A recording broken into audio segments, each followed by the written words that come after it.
Box office దగ్గర icon star Allu Arjun నటించిన latest movie Pushpa 2 భారీ అంచనాల నడుమ లాస్ట్ ఇయర్ రిలీజ్ అయ్యి ఎపిక్ కలెక్షన్లతో రికార్డుల బెండు తీస్తూ అన్ని ఏరియాలలో మాస్ ఊచకోత కోసి 50 రోజులకు పైగానే థియేట్రికల్ షేర్స్ ను దక్కించుకొని దుమ్ము దుమారం లేపింది. తెలుగు రాష్ట్రాలలో ఆల్ టైమ్ రికార్డు బిజినెస్ ను సొంతం చేసుకున్న ఈ సినిమా మొదట్లో ఆ టార్గెట్ ను అందుకుంటుందో లేదో అన్న డౌట్స్ వచ్చినా కానీ లాంగ్ రన్ లో అంచనాలకు మించే రేంజ్ కలెక్షన్లను సొంతం చేసుకుని ఓవరాల్ గా టార్గెట్ ను దాటేసి ప్రాఫిట్ నైతే దక్కించుకుందనే చెప్పాలి. ఇక మేజర్ ఏరియా అయిన నైజాం లో 100 కోట్లకు పైగా బిజినెస్ ను సాధించిన టాలీవుడ్ మొట్టమొదటి సినిమాగా రికార్డులకెక్కిన ఈ సినిమా బిజినెస్ ను రికవరీ చేస్తుందో లేదో అన్న అనుమానాలు రేకెత్తినా కానీ లాంగ్ రన్ లో సాలిడ్ కలెక్షన్లతో దుమ్ము దుమారం లేపిన ఈ సినిమా ఓవరాల్ గా నైజాం లో పరుగు పూర్తయ్యే సమయానికి 104.7 కోట్ల రేంజ్ లో షేర్ ను వసూలు చేసి రన్ ను కంప్లీట్ చేసుకుంది. ఓవరాల్ గా బిజినెస్ మీద 4.5 కోట్ల రేంజ్ లో ప్రాఫిట్ ను దక్కించుకుంది ఈ సినిమా. మరీ ప్రాఫిట్ ఎక్కువేమీ కాదు కానీ నైజాం లో 100 కోట్ల బిజినెస్ ను సొంతం చేసుకుని ఆ 100 కోట్ల బిజినెస్ ను రికవరీ చేసి ఎపిక్ రికార్డునైతే పుష్ప 2 సినిమా నమోదు చేసిందని చెప్పాలి. బాక్సాఫీస్ దగ్గర సినిమాకున్న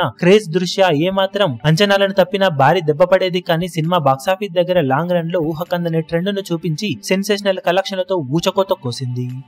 ఈ వీడియో మీకు నచ్చినట్లయితే లైక్ చేయండి, షేర్ చేయండి, ఛానల్ ను సబ్స్క్రైబ్ చేయడం మాత్రం మరవకండి. ఏ చిన్న అప్డేట్ ను మిస్ అవ్వకూడదు అనుకుంటే బెల్ ఐకాన్ ను ప్రెస్ చేయండి.